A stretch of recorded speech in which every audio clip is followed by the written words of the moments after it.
তৃতীয় শ্রেণীর শিক্ষার্থীবৃন্দ, ইনস্টিটিউট অফ বেসিক ম্যাথসের পক্ষ থেকে তোমাদের সকলকে স্বাগত। আজ আমি তোমাদের গণিতের প্রথম অধ্যায়ের অঙ্কগুলো করাবো। প্রথম অধ্যায়ে ইতিপূর্বে তোমাদের 15 পৃষ্ঠা পর্যন্ত সংখ্যার তুলনা এগুলি আলোচনা করেছি। সংখ্যার তুলনা নিয়ে কয়েকটি ক্লাসই তোমাদেরকে বোঝানো হয়েছে, দেখানো হয়েছে, সেগুলি তোমরা অবশ্যই বুঝতে পেরেছ। আজ আমি তোমাদেরকে ক্রমবাচক সংখ্যা অর্থাৎ 16, 17 বইয়ের 16, 17 এবং 18 পৃষ্ঠা কিছু আলোচনা করব, কারণ এগুলি 3 পৃষ্ঠায় আলোচনা করতে পারবো। এ কারণেই 3 পৃষ্ঠা সম্পূর্ণ না পারলেও মোটামুটি করতে পারবো, কারণ খুব সামান্য জিনিস আছে এগুলি। 16 পৃষ্ঠায় তেমন কিছুই লেখার নাই। 16 পৃষ্ঠায় তোমাদের আছে ক্রমবাচক সংখ্যা। এখন ক্রমবাচক সংখ্যা কি সেই সম্পর্কে আমরা আগে জানব। যেমন আমরা 1 থেকে 100 পর্যন্ত বা 1000 পর্যন্ত আমরা সংখ্যা গুণে যাই, ঠিক আছে? তাহলে সেই সংখ্যাগুলোকে আমরা আবার কিন্তু বিভিন্ন বইতে এইমাত্র আমরা লিখলাম, দেখো বইতে এখানে আমরা লিখছি কি অধ্যায় 1, আবার এটাকে কিন্তু বইতে লেখাও থাকে প্রথম অধ্যায়। অধ্যায় 1ও বলতে পারি, প্রথম অধ্যায় বলতে পারি। এখন প্রথমটা বানান করে লেখা থাকে পয়র ফালা থ ম, তাহলে প্রথম এইভাবে লেখা থাকে। তাহলে এই যে প্রথম, এই কথাটা কিন্তু একটা ক্রমবাচক সংখ্যা। যেমন একটি সংখ্যা, কিন্তু এটি ক্রমবাচক না। 1, 2, 3, 4, 5, 6 এগুলো আমরা যে কোনো সংখ্যা লিখে যাই, কিন্তু ক্রমবাচক মানে আমাদের এটা কোন ক্রমে অবস্থান করছি। আমি প্রথম অবস্থানে আছি। তোমার পরীক্ষাতে যখন ফার্স্ট হও, ফার্স্ট শব্দের অর্থটা কি? এটা প্রথম। দ্বিতীয় স্থান অর্জন করো, তৃতীয় স্থান অর্জন করো। তোমাদের রোল নম্বর 3 হলে তোমরা কী করো? তৃতীয় স্থান অর্জন। তাহলে এগুলো হলো আমাদের ক্রমবাচক সংখ্যা, মানে ক্রম অনুযায়ী। ক্রম মানে কি? তোমার পদবী অনুযায়ী। ক্রম হলো তোমার একটি পদবী, তুমি প্রথম পদবী, তোমার পদটা হলো প্রথম, মানে একে, ফার্স্টে। তাহলে এই জিনিসগুলোকে আমাদের ক্রমবাচক সংখ্যা বলি। তাহলে ঠিক একই অবস্থান তোমাদের। এই ক্রমবাচক সংখ্যাগুলোকে আমরা এখানে আলোচনা করব। তোমাদের বইতে দেখো সবগুলোই লিখে দেওয়া আছে এখানে, তোমরা দেখলে এটা বুঝতে পারবে। এগুলি তোমরা শুধুমাত্র মুখস্থ করে ফেলবে, আর কিচ্ছু না। এটা আর আমার বোঝানোর কিছুই নাই। তারপরেও আমি একটু তোমাদেরকে দেখিয়ে দিই। প্রথম এক যেটা অবস্থানে, সেটাকে আমরা বলি প্রথম। আর প্রথমকে আমরা কি প্রতীক দ্বারা সূচিত করি? দেখো, প্রথম আমাদের কোনো একটি ক্লাসে 1 রোল যার, তাকে আমরা বলি কি? সে এবার পরীক্ষাতে প্রথম হয়েছে। তাহলে এটা হলো পূর্ণ রূপ, এটা হলো পূর্ণ রূপ, আর একটা হলো সংক্ষিপ্ত রূপ।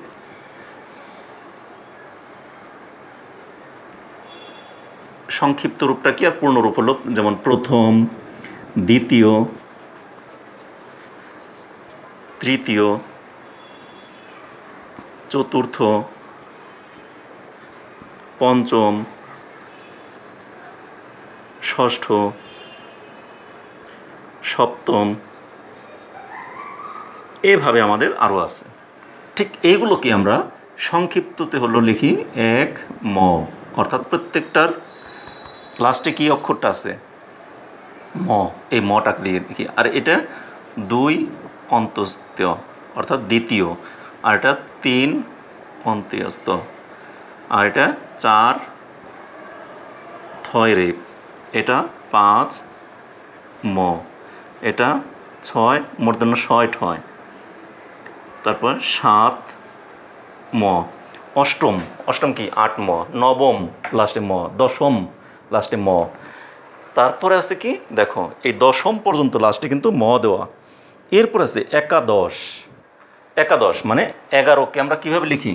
তাহলে এভাবে সপ্তম, অষ্টম, নবম, দশম এগুলি সব বুঝলে। তোমার বইতে যেহেতু লিখে দেওয়া আছে, আমি এগুলি আর এত লিখতে চাই না।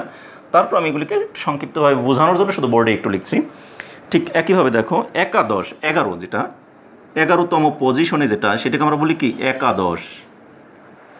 একাদশ মানে কি? 1, 10, 1, 11। মানে এই 11কে আমরা কি লিখব? এই 11 লিখে সংক্ষিপ্ত রূপটা হলো, এটা হলো পূর্ণ রূপ, এটা সংক্ষিপ্ত রূপ। 11 লিখে লাস্টে একবার কি আছে? তালি বসা। তাহলে এখানে তালি বসাটা দিয়ে দেবো। তারপরটা হলো দ্বাদশ, ত্রয়োদশ, চতুর্দশ, পঞ্চদশ, ষষ্ঠদশ না, এটা হলো ষোড়শ। এটাকে দেখো, ষোড়শ। ষষ্ঠদশ না, এটা হলো ষোড়শ। তারপর হলো সপ্তদশ, অষ্টদশ, তারপরে ঊনবিংশ। এখানে কিন্তু 19 না, কিন্তু 19, মানে এরপর হলো বিংশ। কিন্তু সবগুলোরই দেখো, 11 থেকে বিংশ পর্যন্ত সবগুলোরই লাস্টে তোমার তালি বসা।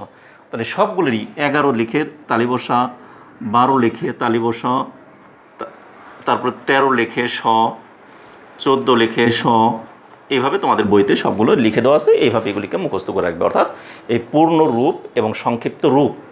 তাহলে কোনো একটি ক্রমবাচক সংখ্যাকে এক থেকে, তোমাদের এখানে আরও বেশি আছে, আমরা 1000 পর্যন্তও চলে যেতে পারি, কিন্তু সেগুলো আমার দরকার নেই। কিন্তু এখানে তোমাদের বইতে প্রথম 20 পর্যন্ত তোমাদের শেখানোর জন্য বলছে।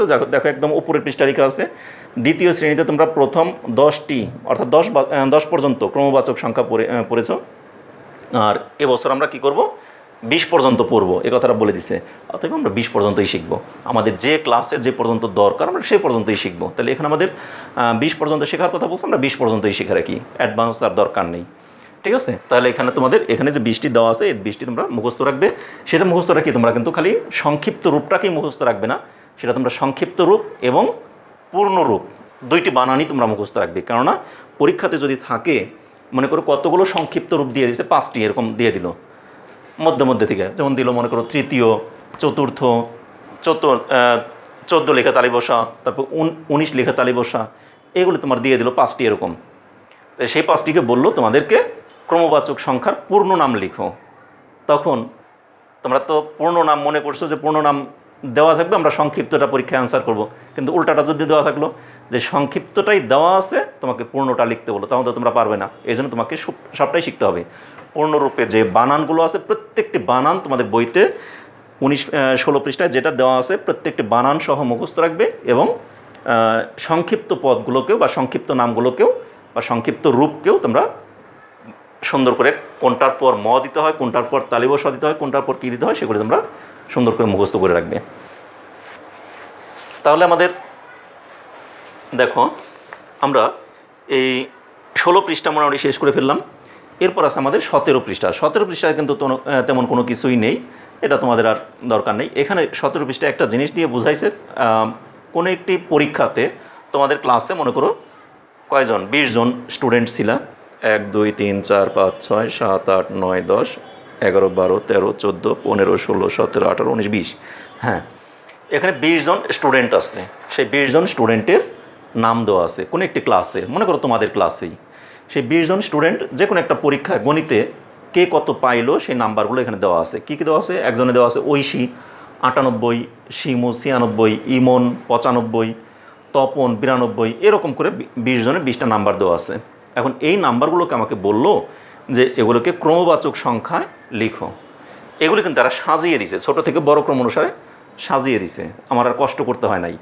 কিন্তু যদি তোমাদের একটা এলোমেলো কিন্তু দেওয়া থাকতে পারতো পরীক্ষায়, তাহলে সেক্ষেত্রে হতো কি, তোমাকে ছোট থেকে বড় ক্রম অনুসারে আগে সাজাতে হতো, কোন সংখ্যাটি ছোট কোন সংখ্যাটি বড় এরকম করে আগে সাজিয়ে নিতে হতো। কিন্তু এখানে আমাদের সমস্যা হয়নি। সাজানোর সিস্টেমটা তোমাদের আগের চ্যাপ্টারেই শিখিয়ে আসছি আমরা। সংখ্যার তুলনা কীভাবে ছোট থেকে বড় ক্রম অনুসারে সাজাতে হয়, কীভাবে বড় থেকে ছোট ক্রম অনুসারে সাজাতে হয়, সেগুলো তোমাদের আগেই শিখিয়ে আসছি। ঠিক একই অবস্থায় এখানে কিন্তু ওদের এই পৃষ্ঠা, তোমাদের 17 পৃষ্ঠা সংখ্যাগুলো অর্থাৎ পরীক্ষাতে যে নাম্বারগুলো কে কত নাম্বার পেলো সেই নাম্বার অনুযায়ী সাজিয়ে দেওয়া আছে। এখন সাজিয়ে দিয়ে এখানে 20 জনের 20টি নাম্বার দেওয়া আছে। সবচেয়ে উপরে দিছে যে সবচেয়ে বেশি পাইছে, 198 মার্কস পাইছে, তাকে এখানে কে, ঐশী। তারপরে দ্বিতীয়তে আছে শিমু, শিমু পাইছে কত, 96, তারপর এটা হয়েছে 95। এরকম 20 জনের 20টি নাম্বার এখানে উল্লেখ করে দেওয়া আছে। এখন তোমার পরীক্ষাতে এরকম মনে করো 20টি নাম্বার দিয়ে মাঝখানে তোমাকে বলে দিল যে মনে করো ডেভিড আছে, ডেভিড কততম অবস্থানে আছে, এই কথাটা বললো, কততম অবস্থানে আছে, বা ডেভিডের ক্রমবাচক সংখ্যাটি লিখো, ডেভিডের ক্রমবাচক সংখ্যাটি লিখো, বা ডেভিডের অবস্থানটা ক্রমবাচক সংখ্যায় উল্লেখ করো, এভাবে বলে দিল। তাহলে ডেভিড কততম অবস্থানে বা এর ক্রমবাচক কততম স্থানে আছে সেই কথাগুলো যদি উল্লেখ করে, তাহলে আমরা ডেভিডকে গুণে আসবো উপরে 1 2 3 4 5 6 7 8 9। তাহলে ডেভিড আছে কততে, 9মে। তাহলে এটাকে আমরা এখানে বলে দিতে পারি। আবার দুইভাবে প্রশ্ন আসতে পারে যে এটি কি ক্রমবাচক সংখ্যায় উল্লেখ করো এবং পূর্ণরূপ লিখো, ক্রমবাচক সংখ্যার পূর্ণরূপে উল্লেখ করো। যদি এরকম থাকে তাহলে তোমরা কি নবম পুরোটা লিখে দিতে হবে। আবার যদি বলে ক্রমবাচক সংখ্যার সংক্ষিপ্ত রূপে প্রকাশ করো, তাহলে কি 9 লিখে ম লিখে দিতে হবে। বুঝতে পারছো এবার? তাহলে এখান থেকে আমাদের অনেকভাবেই কিন্তু প্রশ্নগুলোকে ঘুরিয়ে ফিরিয়ে করতে পারে। কারণ তোমরা বলছো কিন্তু ক্লাস 3তে তোমাদের একটা জিনিস মনে রাখতে হবে, তোমরা কিন্তু অনেকেই তোমাদের কাঙ্ক্ষিত লক্ষ্যে বিভিন্ন সরকারি স্কুলগুলোতে একটু গ্রেডিং যে ভালো স্কুলগুলো আছে সেগুলো সরকারি স্কুলগুলোর মধ্যে বা সেখানে ভর্তি পরীক্ষা অনেক সময় হয়, সেই পরীক্ষাতে যদি তোমাদের থাকে তখন প্রতিটি পৃষ্ঠায়, অর্থাৎ এই বইয়ের আমি কিন্তু তোমাদের প্রতিটি পৃষ্ঠার আনাচে কানাচে যেখানে যা আছে আমি সবগুলো কিন্তু তোমাদেরকে শেখাচ্ছি। তাহলে এখান থেকে এই জিনিসগুলোকেই কিন্তু ঘুরিয়ে ফিরে ওরাই কিন্তু এইগুলোকেই আইকিউতে তোমাদের টেস্ট করে। তার মানে তোমাদের ব্রেনটাকে তোমরা খাটিয়ে করতে পারো না। এখান থেকে 3টে মনে করে দিল, 3 জনে 3টা মার্কস দিয়ে দিল। সেই 3টা মার্কস থেকে বললো রহিম করিম, আরেকটা হলো কি মনে করো রহিম করিম, আরেকটা কি রায়হান দিয়ে দিল। আর সেখানে এই 3 জনের নাম্বার দিয়ে দিল। রায়হান পাইছে মনে করো 98, রহিম পাইলো 50 আর করিম পাইলো 70। এখন বলল করিমের অবস্থান কত তা ক্রমবাচক সংখ্যার পূর্ণরূপে লিখো 3 জনের মধ্যেই। তাহলে করিমের অবস্থান কি? তৃতীয়। তাহলে লিখতে হবে করিমের অবস্থান তৃতীয়, তয় রিকার তয় দীর্ঘিকার অন্তস্থ। এইভাবে কিন্তু ক্রমবাচকের পূর্ণরূপে। আবার যদি বলতো করিমের অবস্থান কত তা ক্রমবাচক সংখ্যার সংক্ষিপ্ত রূপে লিখো, তাহলে তোমার 3 অন্তঃস্থ লিখে দিতে হতো। অর্থাৎ তোমাদেরকে এইভাবে ঘুরিয়ে ফিরিয়ে বিভিন্নভাবে প্রশ্ন করতে পারে। তাহলে এই জন্য তোমাদের এগুলিকে আমি এই ক্রমবাচক সংখ্যা সম্পর্কে আজকে শুধু আলোচনা করলাম। দেখো 16 পৃষ্ঠা, এখানে ক্রমবাচক সংখ্যা বিভিন্ন যেগুলো আছে এগুলি সব 1 থেকে 20 পর্যন্ত তোমরা মুখস্থ রাখবে একদম, সেটা পূর্ণরূপ এবং সংক্ষিপ্ত রূপ। ঠিক একইভাবে তোমরা 17 পৃষ্ঠায় যে সংখ্যাগুলো দেওয়া আছে বিভিন্ন জনের, এটাই যে পরীক্ষায় থাকবে তার কোনো মানে নাই। যে কোনো নাম দিয়ে দিতে পারে, ক খ গ ঘ দিয়ে দিতে পারে, ক পেলে এত নম্বর, খ পেলে এত নম্বর, তাহলে খ এর অবস্থান কত ক্রমবাচক সংখ্যায় লিখো। এরকম করে তোমাকে যে কোনো প্রশ্ন আসতে পারে। 10টি নাম্বার দেওয়া আছে বা 5টি নাম্বার দেওয়া আছে, 5 থেকে একবার 20টি প্রশ্ন, 20টি নাম্বার দিয়ে তো একটা প্রশ্ন হয় না, অল্প 2টি 3টি বা 4টি দেওয়া থাকলো, সেই 4টির মধ্যে কার অবস্থান কত, ক খ গ ঘ 4 জনের 4টা নাম্বার দেওয়া আছে, এখানে কার অবস্থান কত ক্রমবাচক সংখ্যার পূর্ণরূপে লিখো। তাহলে প্রত্যেকের অবস্থানটা তোমাকে লিখে দিতে হবে। ওখান থেকে একজনের নামও লিখে দিতে পারে, যে ঘয়ের অবস্থান কত, সেটাও তুমি ওই একজনেরটাই উল্লেখ করলা। তাহলে এইভাবে ঘুরিয়ে ফিরে বিভিন্নভাবে প্রশ্ন হতে পারে। যেভাবে হোক না কোনো, আশা করি তোমাদের আর কোনো সমস্যা রইল না, সবই ইনশাল্লাহ পারবা।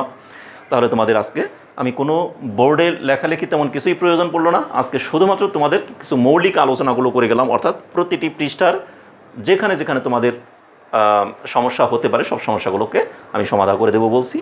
তারই ধারাবাহিকতায় 16 পৃষ্ঠা এবং 17 পৃষ্ঠা, আশা করি এই পৃষ্ঠা দুটি থেকে হাজারো রকমের প্রশ্ন করলেও তোমাদের কোনো সমস্যা হওয়ার কথা না। আশা করি বুঝতে পেরেছো।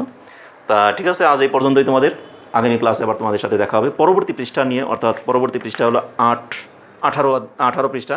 18 পৃষ্ঠা অনেকগুলো অঙ্ক দেওয়া আছে, সেগুলো নিয়ে আবার পরবর্তী দিন তোমাদের সাথে আলোচনা হবে। সে পর্যন্ত তোমরা সকলে ভালো থেকো, সুস্থ থেকো এবং আমাদের চ্যানেলের সাথেই থাকো। আমাদের চ্যানেলের প্রতিটি ক্লাসকে তোমরা নিয়মিতভাবে অনুসরণ করো এবং আমার ক্লাসগুলো যদি তোমাদের ভালো লেগে থাকে তাহলে অবশ্যই ক্লাস শেষে একটি তোমরা লাইক দিবে। এবং যারা আমার চ্যানেলকে এখনও পর্যন্ত সাবস্ক্রাইব করনি তারা অবশ্যই সাবস্ক্রাইব করবে, আর যারা অলরেডি সাবস্ক্রাইব করে ফেলেছো তাদেরকে অসংখ্য ধন্যবাদ সকলকে।